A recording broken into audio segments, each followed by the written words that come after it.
Ito talaga guys ang nagpapasarap ng sabaw. Ang hinog na saging. At lagyan natin ng tinidor at kutsara. Dalawang tinidor para madali siyang maluto. Yung karne malambot.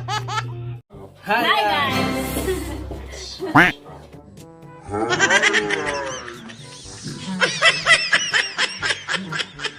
Hi guys!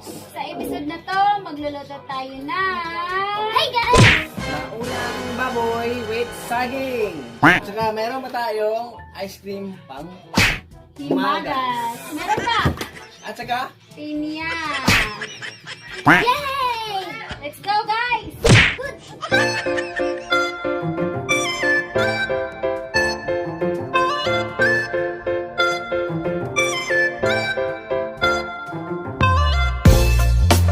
So, ito na yung mga ingredients natin guys. Nakahiwa na siya para madali na lang natin siyang iluto. Makikita nyo meron tayong saging saba na hinog. Merong sayote. May okra. May pechay. Meron tayo dyan karne. String beans. May gabe. Yung mga pampalasa guys, red pepper, paminta powder, onion, garlic, mayroong sibuyas dahon, lemongrass, luya, at saka yung siling labuyo guys. So tara, let's go. Simulan natin magluto guys. Ayan. So ayan, magpapainit tayo ng kawali.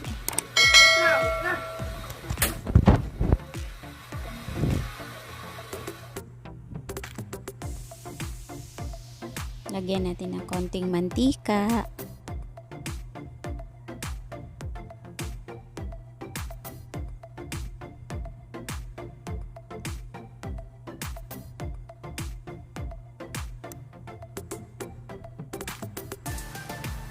Isunod natin ang garlic.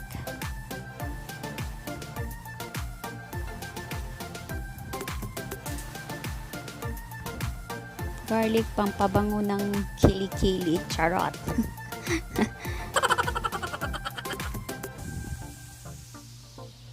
Isunod na natin ang onion.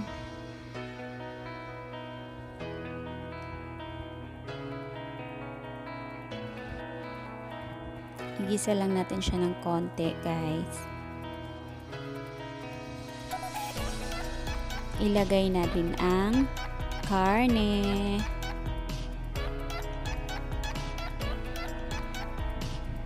Fresh na fresh yung karne natin guys. Fresh na fresh. Parang nung nagluluto. Charot.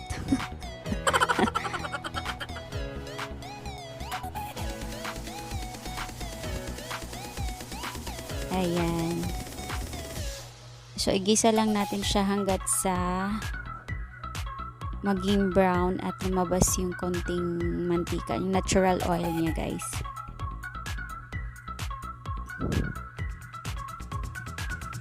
Isunod na ang paminta dahon.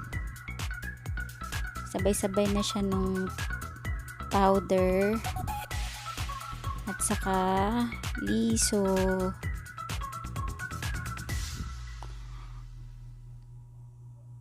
Nilagyan ko siya talaga ng maraming paminta guys kasi masarap siya pag maraming paminta. Nawawala yung langsa ng karne. Mabango yung sabaw. Takpan natin. Antayin natin lumabas yung natural oil niya guys.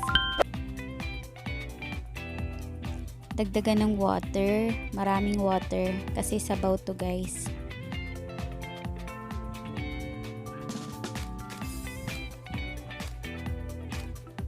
More water.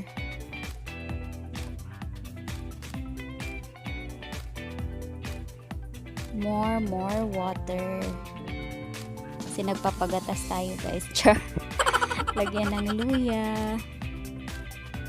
Pampabango yan ng luya guys. Pampawala ng langsa. At yung lemongrass. Tanglad yung tawag dito sa amin guys. Tanglad.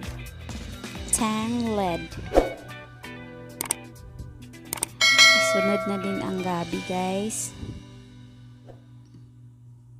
Para malata pa siya masyado. Masarap yung sabaw pag yung gabi na ano siya, latang-lata po. Lutong-luto yung gabi. Yung malambot na yung gabi. Isunod na din yung saging na hinog, saba. So, ganyan lang siya, guys, yung saging, ha. Hindi ko na siya binabalatan.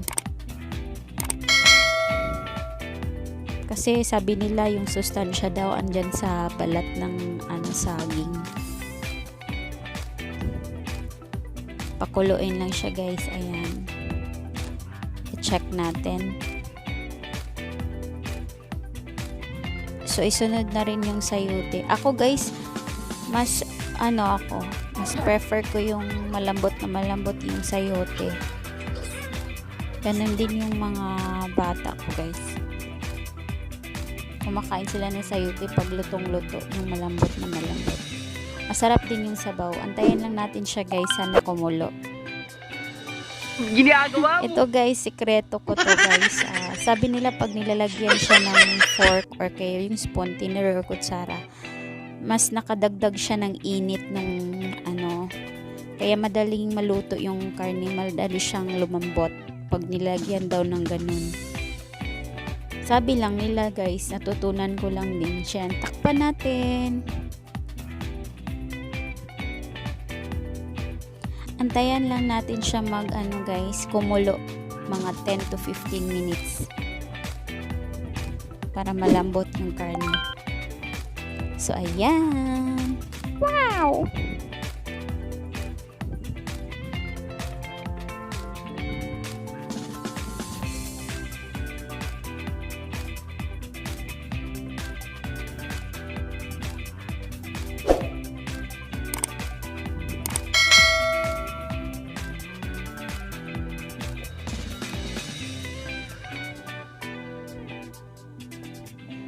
Ilagay na natin ang okra at saka string beans.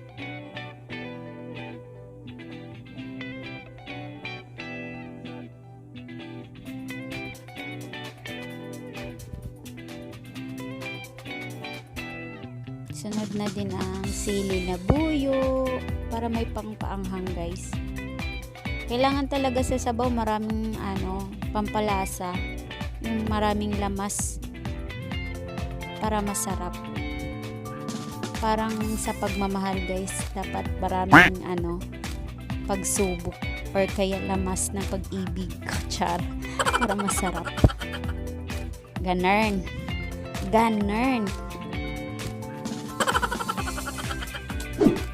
Pan. Tignan natin ulit.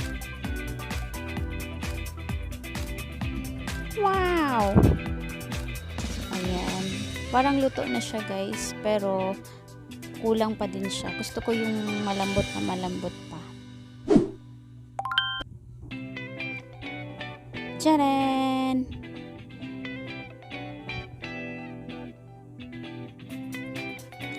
Oh, init. Okay na yan, guys.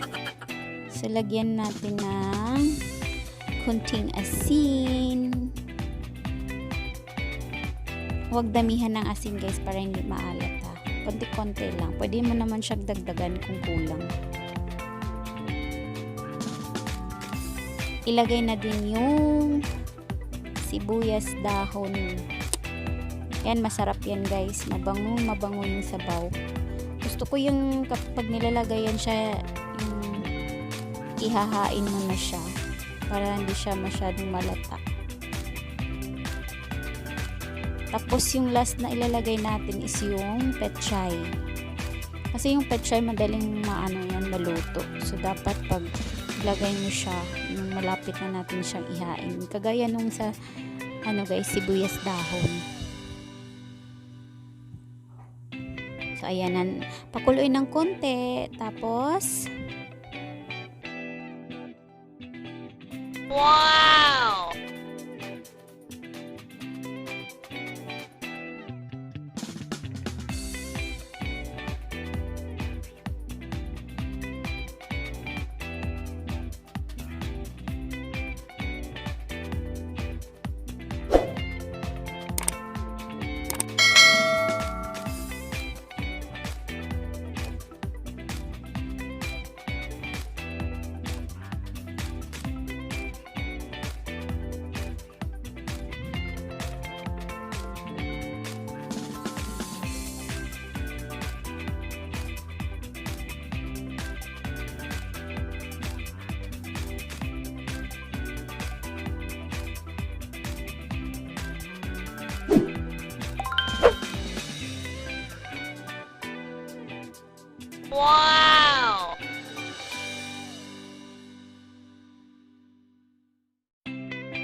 Wow. Wow. Wow. Wow. Wow. Wow.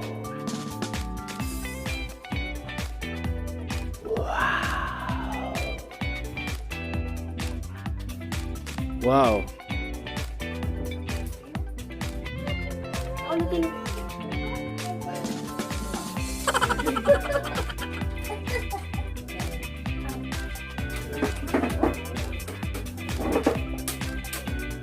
Hapon guys!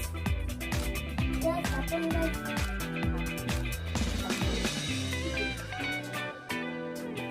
Wow! Ano ba? Wow!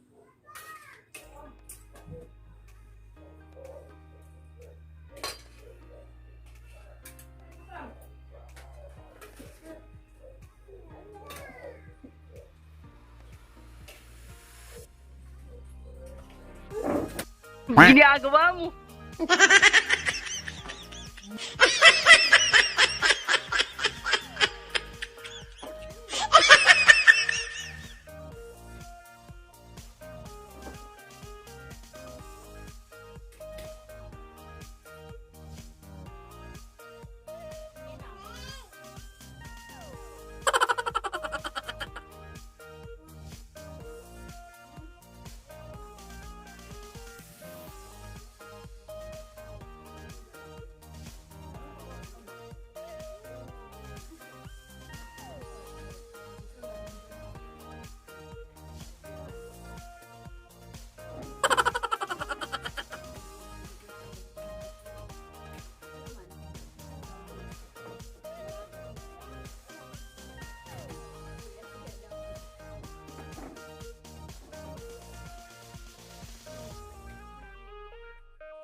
Bye-bye.